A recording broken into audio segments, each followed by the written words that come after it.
유쾌한 남자들의 시시콜콜 토크쇼 김프로쇼 지금 시작하겠습니다. 저는 김프로입니다.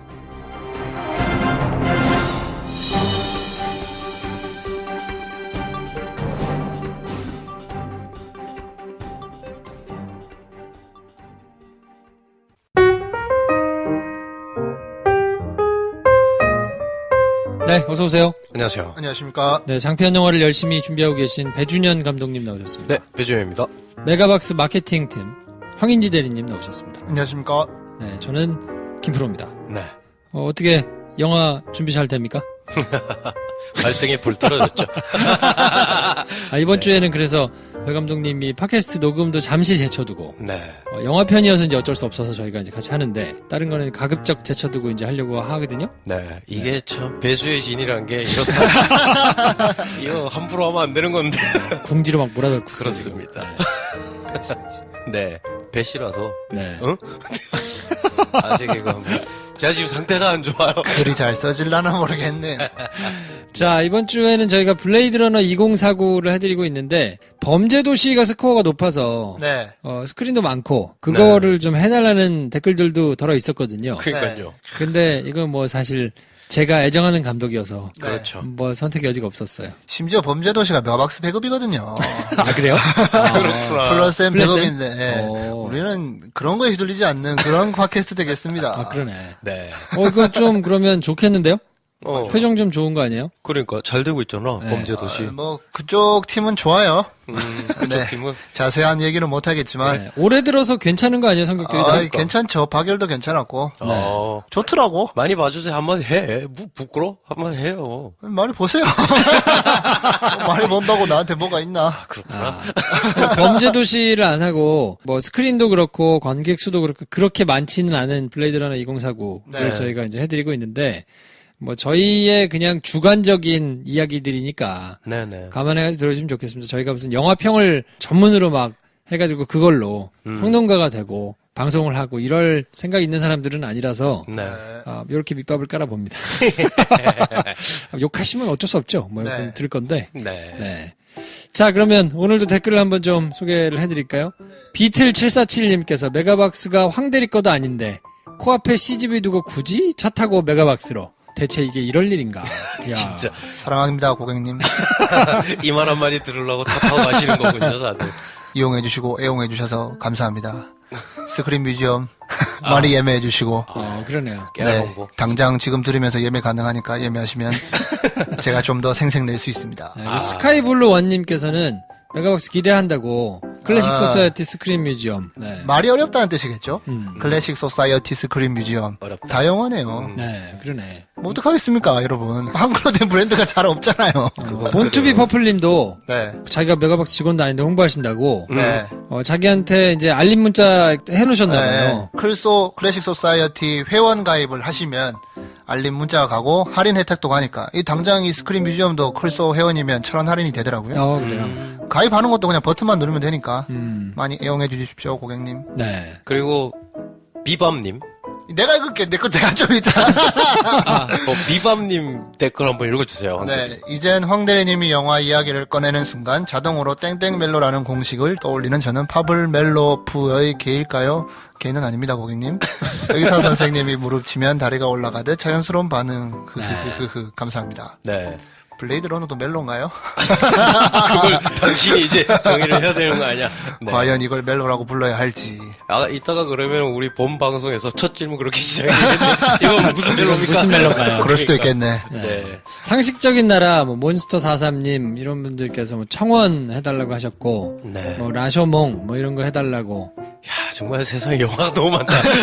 기다리세요. 저희가 네. 지혜형을 뜨문뜨문 편성하다가, 이제 하루에 하나씩 편성을 하거든요. 네네. 그러니까 매일 하나씩 하면, 언젠가 한번 걸리지 않겠습니까? 그렇지. 본인 네. 좋아하는 영화가 하나쯤 나올 수 있다. 안 좋아해도 이제 뭐 점점 떨어지기 때문에, 그렇죠. 뭐, 보고 또 하고 뭐 이러려면, 네. 가급적 좋은 영화 중심으로 보고 소개하고 뭐 할 거니까 한 번은 나오겠죠. 그리고 뭐 해주세요 이런 분들도 많은 반면에 동시에 계속 리스트가 쌓인다 이러시는 분들도 있어요. 그건 뭐 부담 갖지 마시고 네네. 네, 땡기는 거 보시면 되죠 뭐. 그렇습니다. 네. 선물 폭탄 코너. 네.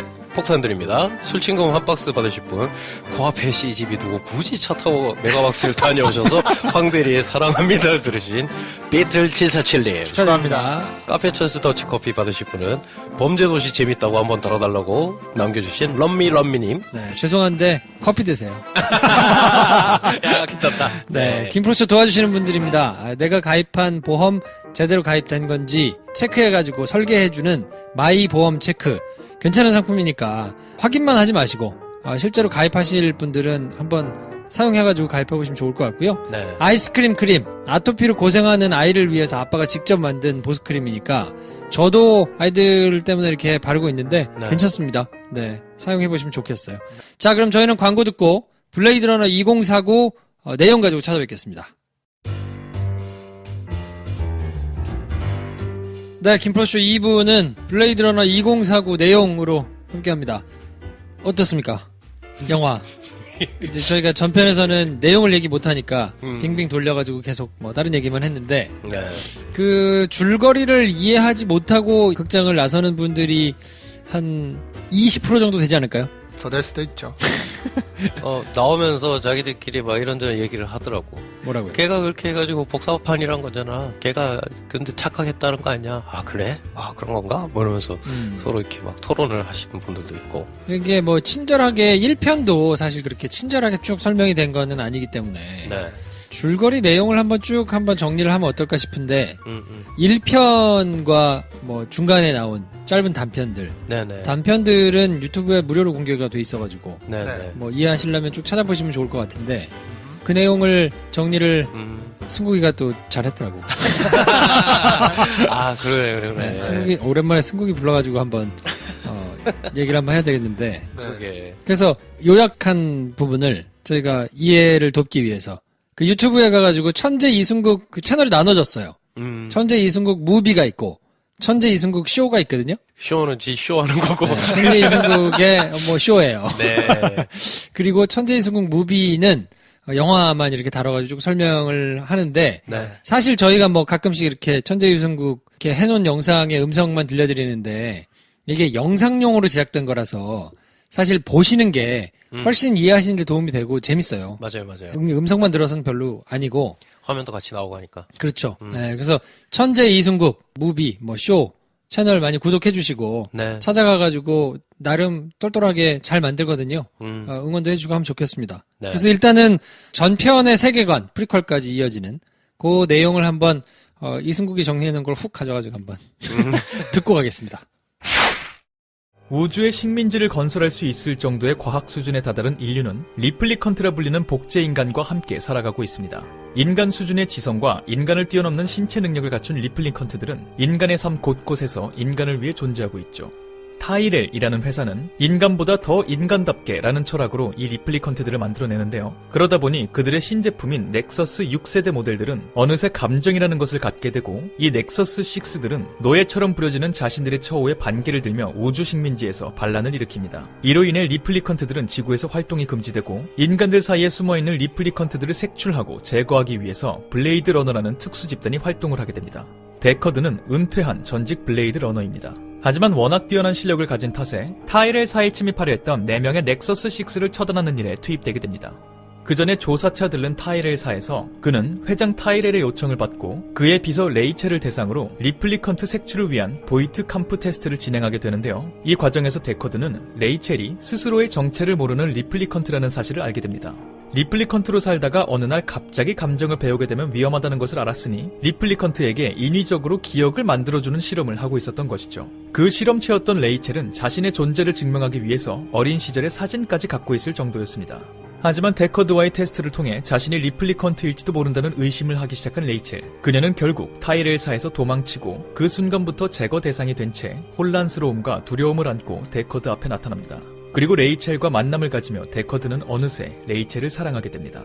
한편 데커드의 추격을 받으며 동료들을 잃고 단 2명이 남은 도망자 넥서스 6들은 타이렐사의 주요 임무를 협박해서 타이렐 회장을 직접 찾아가게 되는데요. 이 모든 것의 이유는 단 하나, 수명 연장이었습니다. 넥서스 6는 혹시나 감정을 갖고 위험해질 때를 대비해서 수명이 4년으로 제한되어 있었죠. 하지만 아직은 해결책이 없다면서 그저 남은 시간을 즐기라는 속 편한 회장의 말에 도망자들의 리더 로이는 분노하고 결국 회장을 살해합니다. 이 사건으로 인해 수사망은 좁혀지고 데커드는 드디어 허름한 아파트에서 세 번째 리플리컨트를 제거합니다. 그리고 뒤늦게 도착한 로이와 최후의 대결을 벌이는 데커드. 로이는 자신의 연인을 죽인 데커드를 매섭게 몰아붙입니다. 그리고 어째선지 데커드를 살려주는 로이. 그의 목적은 애초에 인간을 죽이는 것이 아니었습니다. 단지 자신의 제조자에 의해 의도적으로 결정된 죽음을 피하고 싶었을 뿐이죠. 인간보다 더 인간 같았던 한기의 넥서스 6는 그렇게 정해진 죽음을 맞이합니다. 이를 지켜보며 멍해진 데커드 앞에 LA 경찰국의 형사 가프가 나타납니다. 급하게 집으로 돌아와 레이첼과 함께 도주하는 데커드. 엘리베이터를 타고 도망가려 할 때 그는 바닥에서 가프가 만들던 것과 비슷한 종이 모형을 발견합니다. 그 종이 모형은 데커드가 집에서 혼자 꾸던 꿈에 나오던 바로 그 동물 유니콘의 모습을 정확히 닮아 있었죠. 뭔가를 이해한 듯 고개를 끄덕이는 데커드는 굳은 표정으로 엘리베이터 문을 닫습니다. 둘은 도주에 성공해서 레이첼이 원하던 북쪽으로 향했을까요? 레이첼 역시 4년의 수명이 다하고 죽음을 맞이했을까요? 마지막 장면의 의미는 무엇이었을까요? 데커드 역시 스스로의 정체를 모르는 리플리컨트였던 걸까요? 네. 야, 잘하네. 설명 잘해요. 잘하면 잘해. 탁월한 재능이야. 이런 진짜 재능 잘해. 쉽지 않은데. 그러니까 정말. 아, 이거를 제가 뭐 혹은 황대리나 누가 할 수 있겠는데, 아, 굳이 잘하는 애 있는데 왜 해요? 잘하네. 네. 네. 아무튼 그래서 이해를 혹시 못하고 보셨다면, 아, 영화를 안 보고 그냥 내용을 들으시는 분들도 간혹 계시니까, 네. 뭐 어쨌든 도움이 좀 되셨을 것 같고, 이 편의 내용은 어떻습니까? 그래서 결국 해리슨 포드가 네. 리플리컨트라는 얘기예요? 그게 이제 원래 1편에서도 정확하게 나오지 않았거든요. 네. 원작이 있어요. 이 영화가 네. 필립 K. 딕이라는 작가의 소설인데 이 토탈 리콜 이 양반 소설이에요. 얼굴 잘라져서 올라가는. 아, 딱 이렇게 하는 거. 그거 그러고 보면 무드가 비슷하죠? 디스토피아의 약간. 좀 비슷하네. 예. 네. 여기서 원작을 가져와가지고 리들리 스콧 감독이 이제 영화 할 때 블레이드 러너라는 이름을 만든 거예요. 원래는 거기는 이제 그냥 바운티 헌터로 나왔던 것 같고, 근데 이제 블레이드 러너라는 이제 직군이 있다 해가지고 이제 그걸 제목까지 써가지고 만든 건데, 원래 소설 제목은 안드로이드는 전기양을 꿈꾸는가? 뭐, 전자양을 꿈꾸는가였나? 하여튼, 그래서 어쨌든 안드로이드는 전기양을 꿈꾸는가? 이 소설로 영화를 만든 건데, 여기는 그, 해리슨 포드가 맡은 데커드 역할의 이 형사가 명백한 인간이에요. 원작 소설에는. 근데 이걸 긴가민가하게 바꿔놓은 거예요, 영화에서. 그래서 이제 마지막에 사람들이, 뭘까, 저게? 자기도 리플리컨트라는 걸 알아챘다는 얘기일까 아닐까 뭐 이러면서 영화가 끝나버렸는데 그걸 이제 가지고 있으니 이제 속편도 나올 수 있었던 것 같아요. 근데 블레이드 러너 2049를 봐도 거기에 대해서는 설명을 안 해주고 명확하게 설명은 안 하는데, 네. 그 첫 번째 장면에 조우해가지고, 음. 그 어디입니까? 라스베가스입니까? 예, 뭐 카지노 같은 데서 네. 모여 있는데 거기서 모여가지고 이제 막 얘기를 하고 뭐 치고받고 할 때, 행운 카지노 예. 한글로 적어놨더만 이게 세븐럭이 있다고 그거를 보고 차용한 건가? 행운 예, 야, 행운이 뭐니, 행운이. 하려면 대박 뭐 이랬어야지. 네. 아무튼 거기서 처음에 막 싸우잖아요. 네. 그래서 싸우는 걸 보고 저는 쟤도 리플리컨트인가? 음. 뭐 이렇게 생각을 했었는데, 아니 저거 좀 무리수 아닌가?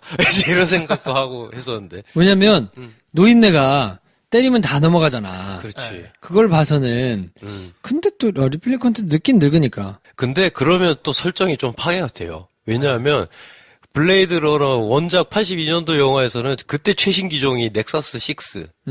걔네가 이제 수명이 4년이었거든. 그렇죠. 그럼 죽었어야 돼. 어. 그렇잖아. 최신 기종이었다 치면.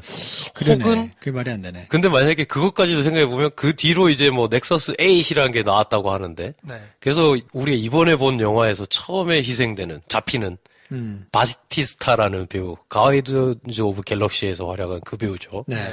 그 배우가 처음에 이제 딱 잡힐 때 넥서스 8 기종이거든요. 근데 그건 또 수명에 제한이 없대. 그럼 내가 봤을 땐 그게 기술적인 한계가 아니라 사실은 그냥 락을 걸어놓은 걸 풀기만 하면 되는 건가? 이런 생각도 들어요. 뭐 설명은 안 해줬으니까. 그렇죠. 근데 또 락을 걸 것을 풀기만 하면 되는 게 아닐 것 같다는 생각이 드는 이유는 원래 82년도작에서 수명 연장해달라고 갔더니 안 된다고 그랬잖아. 그거 불가능하다 그랬거든. 근데 그냥- 빡쳐서 죽여버렸잖아, 회장을. 그걸 보면 그게 그렇게 간단하게 락을 푸는 건 아닌 것 같다. 기술적으로 그게 안 되던 시대였나 보다.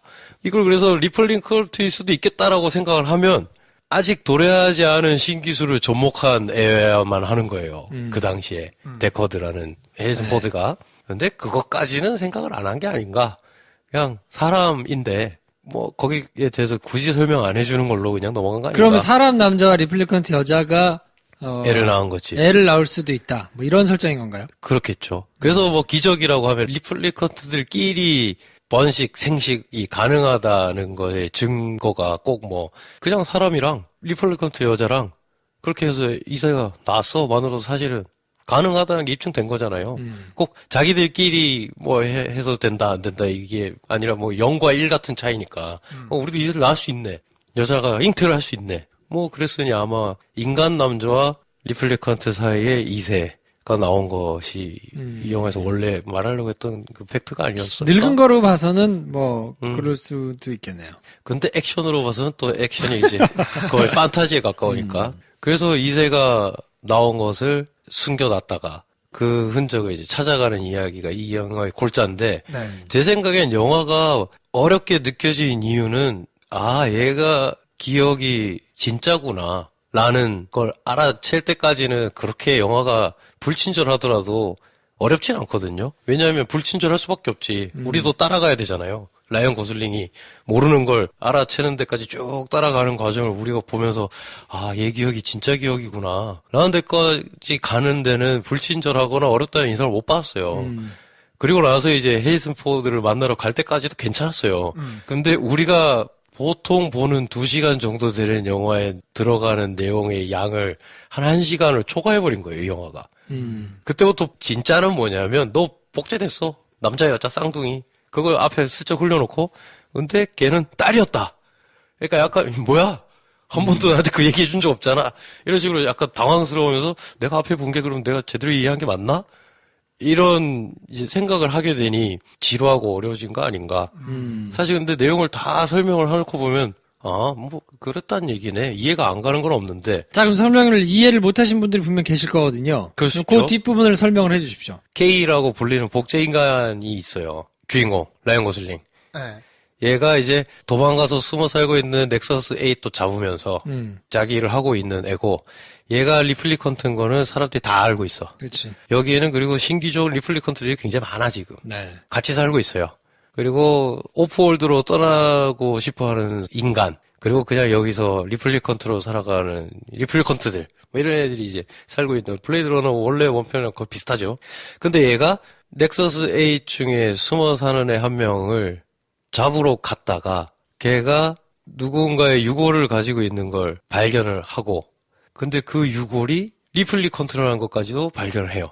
근데 이 리플리컨트가 임신을 했었다는 것을 사람 연구자가 발견을 하고 그걸 알게 된 경찰국장이 만약에 얘가 인조인간이 2세를 낳을 수 있다는 걸 사람들이 알게 되면 벽이 무너진다.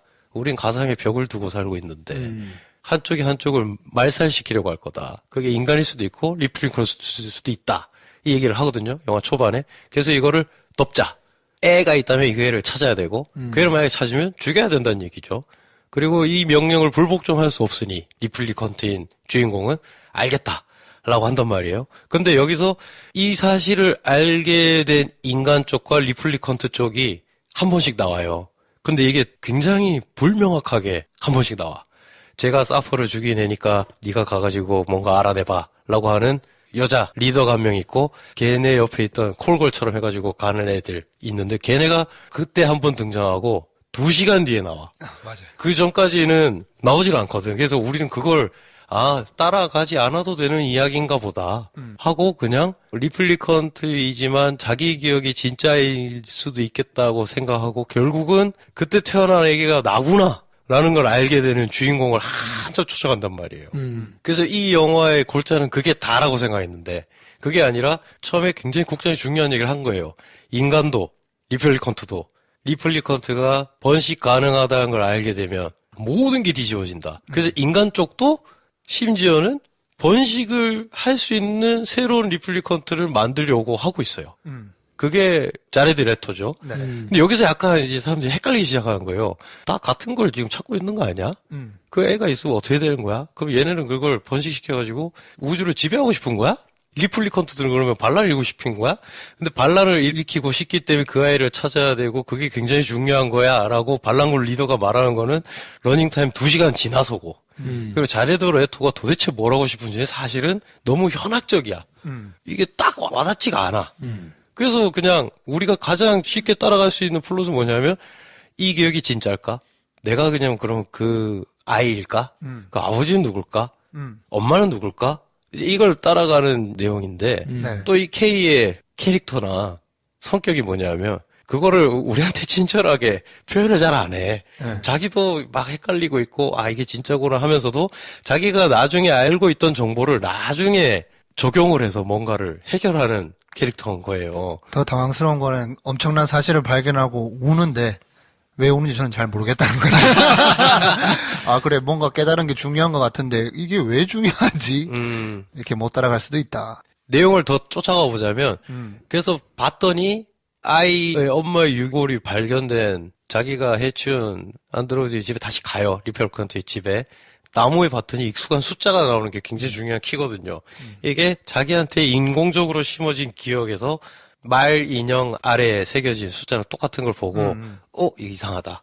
결국 가보면 아 그게 실제 기억을 바탕으로 만든 기억이다. 그게 진짜인 거는 내가 이제 확실히 알았어. 근데 그러면 이게 진짜 내 기억인가? 아니면 누군가가 심어놓은 기억인가? 그럼 그 진짜 기억의 주인공은 누군가? 하다가 그 숫자에 따라 고아원도 뒤졌다가 실제로 그때 태어난 애들의 기록을 막 뒤지다가 아 여기서 설명을 좀 더 하면 그 숫자가 날짜죠. 그쵸. 그 레플링컨트가 출산한 날짜라서 그 날짜를 기반으로 해서 그때 태어난 애들 리스트를 봤는데 둘이 있는 거죠. 그쵸. 근데 이 날짜가 2021년 10월 16일인가 뭐 그래. 네. 몇 년 뒤야. 네. 지금으로부터 4년 뒤야. 그 DNA를 다 조사해 보니까 둘이 나오는데 하나는 여자고 하나는 남자인 거지. 그래서 이건 이럴 수가 없다.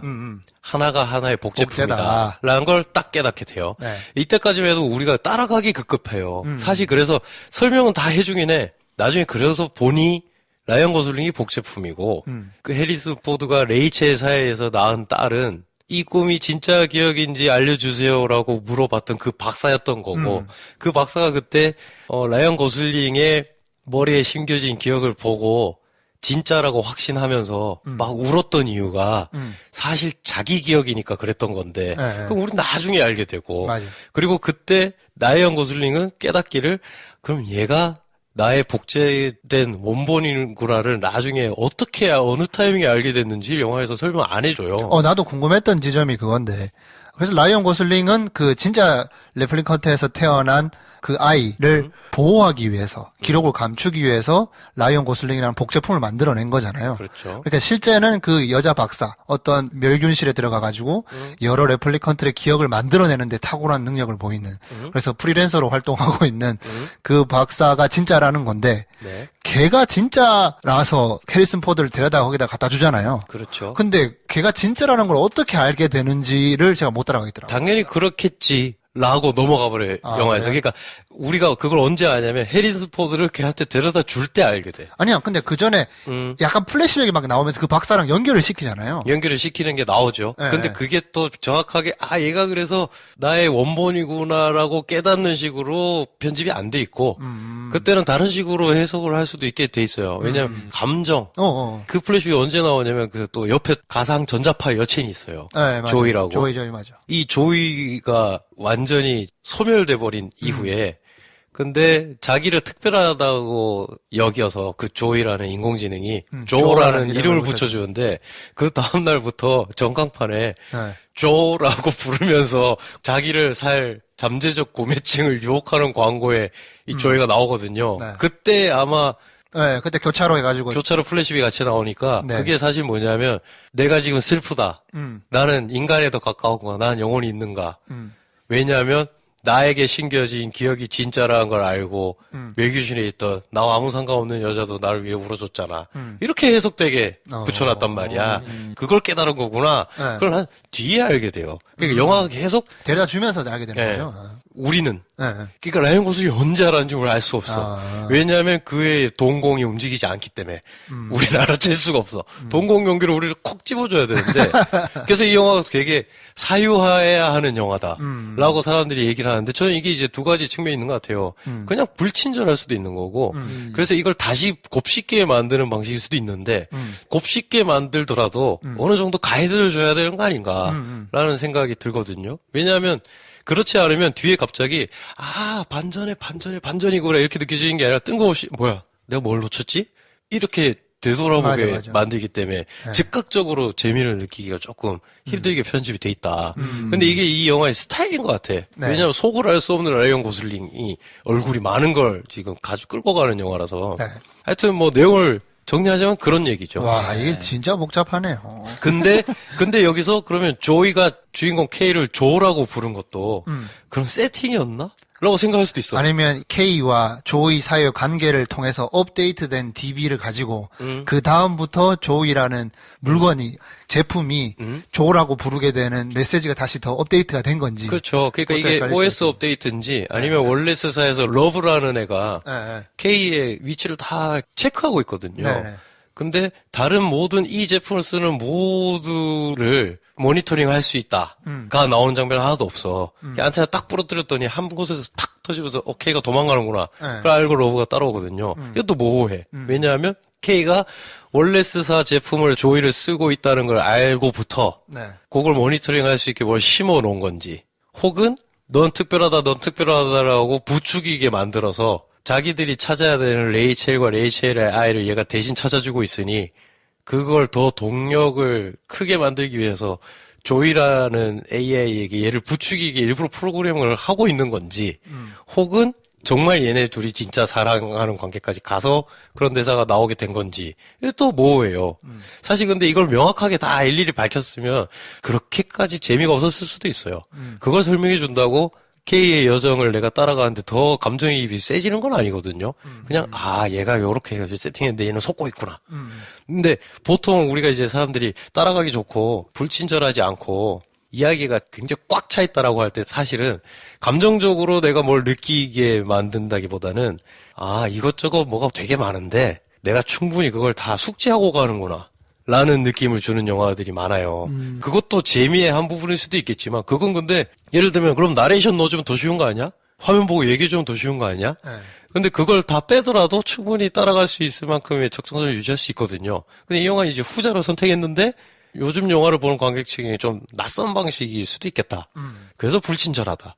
그리고 생각보다 이 뒤에 게 다 모든 게 너무 많이 몰려 있어서 이제 뭐가 일어나겠구나 하면서 기대하면서 따라가는 게 아니라 드디어 내가 알아낸 사실은 이거구나. 근데 그게 아니네. 이게 다 뒤에 몰려가 있어서 두근두근하면서 하이라이트를 기다리다가 그게 빵 터지는 재미를 주지는 않는다는 거죠. 사실 또 설명하다가 보면 반란을 일으키려고 준비하고 있는 레플리컨트들의 모임 있잖아요. 그 여자 수장을 두고 콜걸을 통해 가지고 K를 어떻게 엮어가지고 네. 그 일을 같이 도모하게 만들려고 하고 있는 그 조직은 배 감독님이 얘기한 처음과 거의 끝에쯤 한번 나오고 또 설명이 없어요. 그렇죠. 그리고 K가 한 선택은 그래서 뭘 하겠다는 건지 네. 그냥 해리슨 포드를 데려다가 딸을 데려다 주는 거를 끝으로 네. 눈을 맞으면서 그냥 바닥에 누워 있는데 다음은 어떻게 되는 건지 네. 좀 많이 비어 있는 거죠. 그러고 보면 두 가지 생각을 할 수 있는데 82년작이 각색을 진짜 잘했다. 라고 생각할 수 있어요. 왜냐하면 원래 안드로이드는 전기양을 꿈꾸는 전기양이 뭐냐면 데커드가 인조 동물 키워요. 이 영화에 넣어져. 저게 진짜냐 가짜냐 할 때 걔한테 물어봐라. 네. 라고 하잖아. 그러니까 그런 양을 한 마리 있었는데 제가 방치해서 죽어버렸어. 거기에 대해서 굉장히 부끄러워하거든요. 데커드가. 인간인데.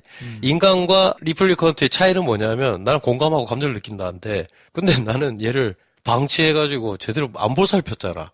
인간적으로 너무 부끄러운 거예요. 그래서 안드로이들도 전기양을 꾸나? 꿈을? 죄책감에?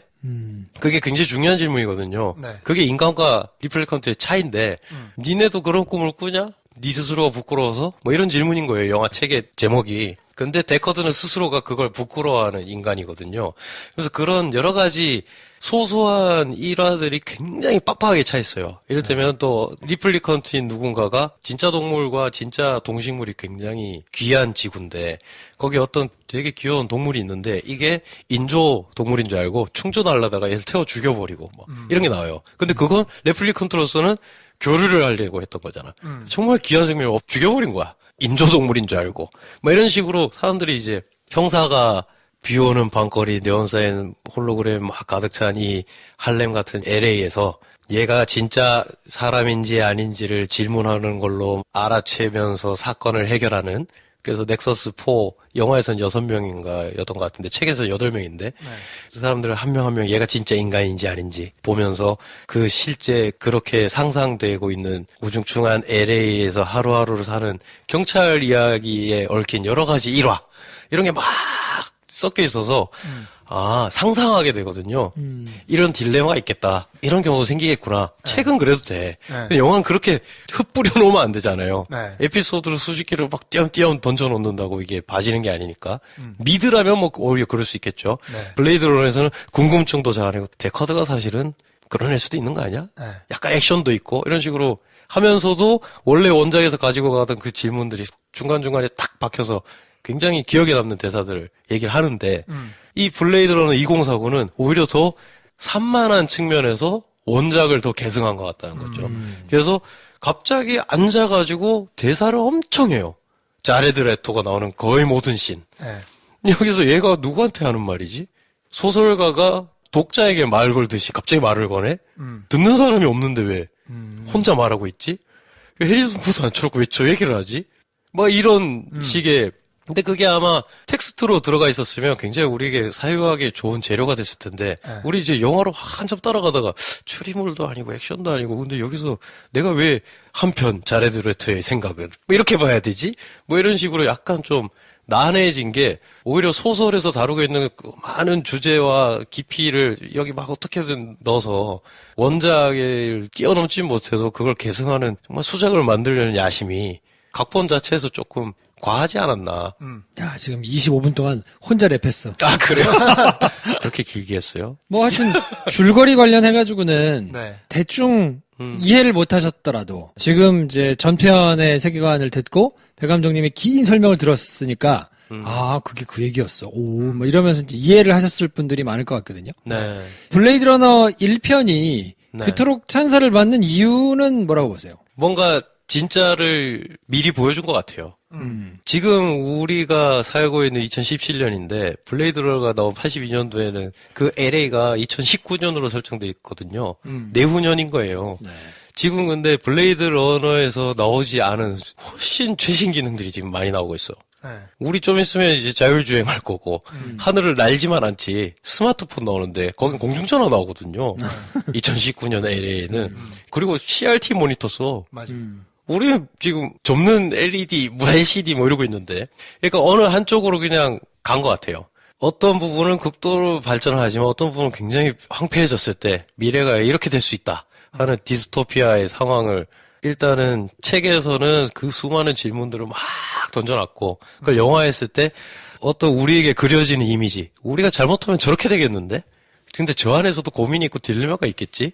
이런 걸 정말 현실화시켜서 보여준 게 아닌가. 그래서 처음에 나왔을 때는 욕을 엄청 먹었어요.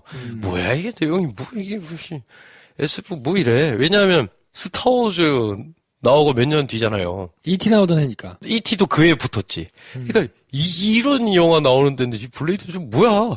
근데 하는 말은 촌스럽고 뭐 이거 뭐 그냥 뜬구름 잡는 얘기 하고 있는 것 같고 거기다가 막 정통적인 필름 누아르 9세대적인 영화의 어떤 룩을 가져와가지고 되게 엄청난 걸 한 것 같긴 한데 뭔지 모르겠고 색깔도 1편은 거의 파랗잖아요. 새파랗죠. 네. 시퍼렇게 해가지고 거의 저주받은 영화였는데 그래서 평론가들도 이거는 그냥 겁먹들었다. 이거 막 해보려고 했는데 망했다. 너무 야심만만했다. 망했다 영화 이거. 아무도 뭐 이랬는데 시간이 좀만 지나니까 84, 5년, 6년 이때를 기점으로 굉장히 재평가가 돼요. 왜냐면 그려질 미래가 있으니까. 이거는 어떤 일면을 담은 것 같은데 그걸 근데 굉장히 우아하게 우화처럼 만든 영화네? 이걸 어떻게 이렇게 만들 수 있었지? 이렇게 재평가가 되면서 사람들도 찾아보기 시작했거든요. 그래서 평론가 평들도 바뀌고. 근데 그때는 이제 그런 의미가 있었던 것 같은데, 그걸 지금에 와서 35년이 넘은 이 시점에서 이걸 속편을 만들었을 때, 새로울 필요는 없는데, 그걸 잘 계승해서 우리를 더 멘붕에 빠뜨리거나, 더 깊이 있는 사유를 할 만큼 이 영화가 도달을 했나를 봤을 때는 조금 의문이 되지 않나. 네. 현중이 형.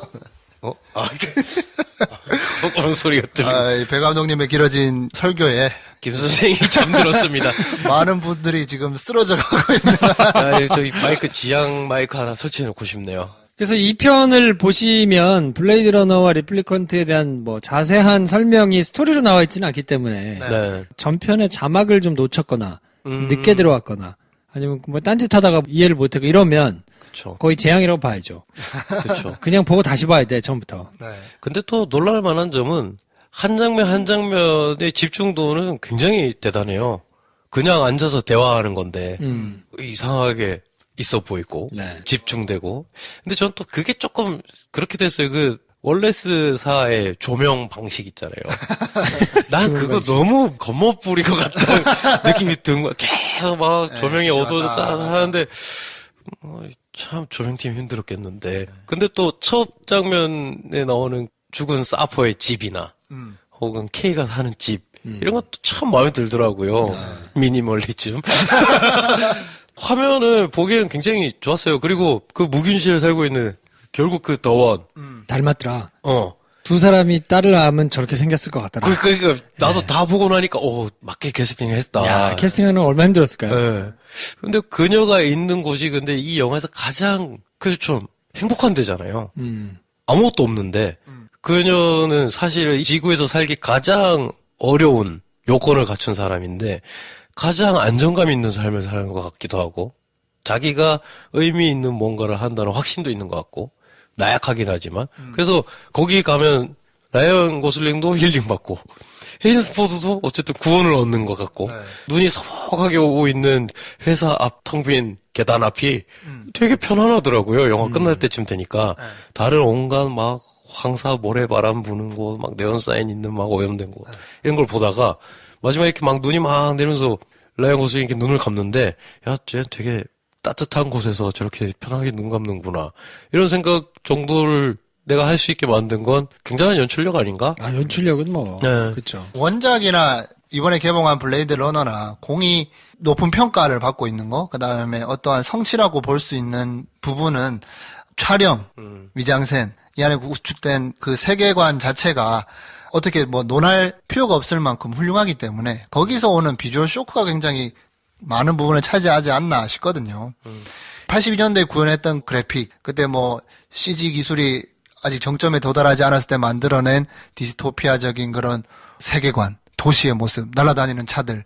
이게 그때 당시에 보지 않았으면 우리가 대리 체험할 수가 없는 거긴 한데 저는 지금 봐도 그게 촌스럽다는 느낌이 별로 안 들었거든요. 지금도 저 정도로 물성을 지니면서 와 진짜 막 그 움직임 자체에서 오는 감동이 있는 그래픽을 본 적이 있던가 싶었고 이번에 이 블레이드 러너 2049도 뭐 지금 뭐 CG로 모든 걸 할 수 있는 시대이긴 합니다만 진짜처럼 보이더라고요. 이게 좀 약간 다른 때깔인 것 같은데. 네. 그 차가 단순히 내려서 착륙하는 그 장면 하나에도 그냥 그래픽으로 표현하고 넘어가도 되겠다 싶지만 실제로 뭐 이렇게 하지 않았을까라는 생각이 들 정도로 차가 구현된 모습이라든가 움직임들이 정말 어떠한 경지를 보여주는 것 같고 네. 뭐 일부에서 얘기했던 것처럼 원래 SF라고 하면 반질반질하고 그 아이맥 같은 그런 느낌의 미래관으로 어떻게 보면 다 모아져 있는 이 시점에 다시 한번 82년도 작품을 가져와서 또 다른 지금 이렇게 흘러가는 미래 말고 만약에 다르게 미래가 흘러갔다면 어떤 모습이 돼 있을까 어떤 형태로 작동이 될까에 대한 또 하나의 교과서 같은 작품이 나온 것 같아가지고 네. 이 비주얼에서 오는 만족감 그 비주얼로 성취한 어떤 것이 많은 부분 영화를 좋게 평가하는데 이바지하지 않았나 이런 생각이 들더라고요. 근데 뭐 전작 같은 경우에는 거기에 더해서 알 수 없는 미래에 대해 미래를 가정하고 거기서 발생할 수 있는 문제에 대한 깊은 고민까지 공유가 됐다면 이번 작품에서는 상대적으로 이미 우리가 너무 많이 다른 영화나 다른 책이나 다른 매체에서 미래에 대해서 많이 이야기하고 있고 그런 매체들에서 고민해볼 지점들에 대해서 많이 던지고 있으니까 네. 이 블레이드 러너 2049에서 가지고 온 주제 복제인간 그게 만약에 출산할 수 있다면, 그리고 그로 인해서 발생될 수 있는 여러 가지 문제들은 우리는 어떻게 고민해야 되는가라는 주제 자체는 크게 이렇게 공감과 충격을 주기에는 조금 부족한 게 아닌가. 그러니까 사실 이번 편에 핵심으로 집어넣는 거는 복제 인간들이 출산할 수 있다면, 네. 자생적으로 출산해서 그들이 하나의 집단을 이룰 수 있다면, 그럼 어떻게 될 것인가에 대한 뭔가 고민과 사유의 거리를 던지는 것 같은데, 네. 그래서 드니 빌레브를 픽업했을까요? 음. 출산의 문제로. 첫 영화. 네, 그렇죠. 왜냐면 2010년에 네네네. 발표를 했거든요. 그리고 네. 2012년인가요? 프리즈너스로 이제 헐리우드 입성했는데, 그 흘린 사랑이 떠오르네. 네, 그걸로 워낙 이제 쇼킹한 뭔가를 던져줬기 때문에, 뭔가를 새로 잘 풀 수 있었을 거라고 생각했을까요? 근데 그만큼의, 그렇지. 쟤네들이 만약에 저렇게 출산을 할 수 있으면 전혀 다른 문제가 되는데, 그러면 상대적으로 피지컬이 떨어지는 인간은 오히려 뒤바뀔 수 있는 거잖아요. 네. 더 똑똑하고 더 피지컬적으로도 우수한 사람들이 종족을 이루게 되면, 네. 그럼 이제 그냥 나머지가 도태되는 거니까, 그러면 훨씬 뭔가 다른 문제가 생길 수 있겠네라는 거에 문제의식은 던졌는데, 그걸로 인해서 뭔가 이렇게 더 사람들이, 그렇지. 더 저럴 수 있지 하는 통찰력을 지닌 무언가가 펼쳐지기에는 시간이 너무 모자랐던 거 아닌가. 저는 그래서 사실은 길다 영화를 얘기하는데 저는 2편이었어도 되겠다는 생각이 들었어요, 사실. 왜냐하면 그 전까지는 내가 진짜인가로 영화가 갔단 말이에요, 한참. 그걸 다시 반복해도 저는 상관이 없다고 생각하거든요. 내가 리플컨트가 아니었어?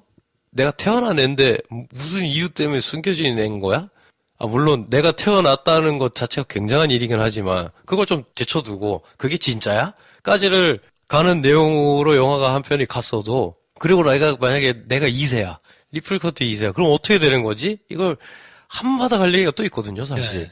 훨씬 더 충격적이고 생각거리가 많은 이야기는 피상적으로 자레드 레토의 어떤 연설조의 말, 그리고 누군가의 확신에 찬 로빈 라이트의 그냥 우려 섞인 말, 이걸로 그냥 정리가 돼버렸어요. 입장이 모두. 새 리플리컨트든 경찰이든 아니 리플리컨트를 만드는 창조자든 자기 입장이 이미 정리가 끝났어. 그거에 근거를 나는 사유를 할 시간이 없거든. 그러니 좀 아쉬움이 많이 남는 거 아닌가. 82년도 작 같은 경우는 원래 원작 소설에는 일본 가부키 화장을 한 네온사인 전광판이 화려하다 이런 거 없어요. 근데 그 영화가 지금까지도 어떤 아이콘이 된 이유는 저도 지금 문득 드는 생각인데, 그때 미국의 일본 문화가 엄청나게 전파가 돼서 퍼졌거든요. 그것도 하나의 어떤 영화의 스타일로 확 들어가 버린 거예요. 블레이드 러너 82년도 작을 보면. 네. 1호 네온 사인을 아무도 이상하게 생각하지 않는 LA. LA가 계속 가면 저럴 수 있지. 그러니까 그게 새로웠던 건데, 이 영화의 패착은 뭐냐면, 어떤 수가 다 보여. 보이는데, 아날로그와 디지털에 대한 어떤 이 경계에 있는, 근데 너무 올드스쿨인 게, 이 정도인 거예요. 그러니까 주크박스를 돌렸더니 레코드판이 나온 건 아니고 홀로그램인데 프랭크 시나트라다. 그리고 얘네가 막 싸우는데 엘비스 노래가 나온다. 그러니까 여기서 약간의 이상한 어쩔 수 없는 낡음이 느껴지는 거 아닌가. 여기서 감독이 약간 낡아 있는 부분이 그냥 들켜버려서 영화가 약간 한 발 못 쫓아가는 영화가 된 게 아닌가? 이런 생각도 들어요. 왜냐하면 사실 거기서 블레이드 러너 82년도 작을 보면 지금 봐도 보수적이거나 평범한 사람들이 보기엔 뜨악할 만한, 아이고 저러고 다니냐 사람이 옷을 저렇게 입고 다니냐 이럴 애들이 이상한 분장을 하고 막 이상한 액션을 하면서 막 하는 게 나오거든요. 불편함이 있는데 이 영화는 근데 너무 우아해. 농부가 되어 있고 리플리컨트 중에 한 명은 또 비서인 애는 자기 회장 옆에서는 탁 이렇게 정장에 치마 차림이다가 액션할 때는 딱 스키니 진에 승막 부츠 같은 거 딱 신고, 너무 우리가 현재 영화에서 보는 스테레오 타입이잖아. 근데 이 영화는 미래를 그리고 있잖아요. 그러니까 그런 식의 하나의 불편하거나 새로운 이미지 없이 피폐해진 지구를 그리는 데는 성공했으나 거기 살고 있는 애들이 미래인이라고 하기엔 너무 우리가 심지어 옛날에 본 영화에 나오는 인물들 같다? 거기서 오는 좀 불균형이 있지 않나. 오히려 제워원소의 주인공이 훨씬 미래의 사람 같고 진짜 미래의 사람 같지, 여기 나오는 사람들이 미래의 사람이라고 보여지진 않거든요. 오히려 그래서 굉장히 옛날 영화처럼 보여진다. 그걸 매력으로 느낀다면 재미를 느낄 수 있겠으나 저는 그게 더 좋아요. 난 쓰고 나오면 싫어. 그러니까 그걸 꼭 그러니까 영화 전체가 그렇게 정신이 없을 필요는 없지만 너무 스무스하게 올드스쿨의 안전한 거에서 못 벗어나는 영향도 있지 않을까. 이 영화가 좀 지루하다면. 자, 그래서 오늘은 어쨌든 블레이드 러너 2049에 대한 자세한 내용들을 이렇게 한번 풀어봤는데 네. 주로 줄거리를 이해 못하신 분들이 좀 이해를 하시는데 도움이 되도록 저희가 설명을 해드렸고요. 네. 그 나머지의 미장센이라든지 뭐 상징이라든지 기호라든지 뭐 이런 것들은 이동진 평론가를 비롯해서 다른 분들이 맞습니다. 많이 하시겠죠. 네. 그거를 보시면 된다. 음. 네. 아무튼 저희는 다음 주에는 또 다른 개봉작 가지고 하나 찾아올 텐데 다음 주에는 조금 사람이 많이 든 걸로 한번 골라보겠습니다. 네. 자, 그러면 저희는 다음 시간에 또 다른 영화 가지고 찾아올게요. 다음 시간에 뵙겠습니다. 감사합니다. 안녕. 안녕 아닌가요?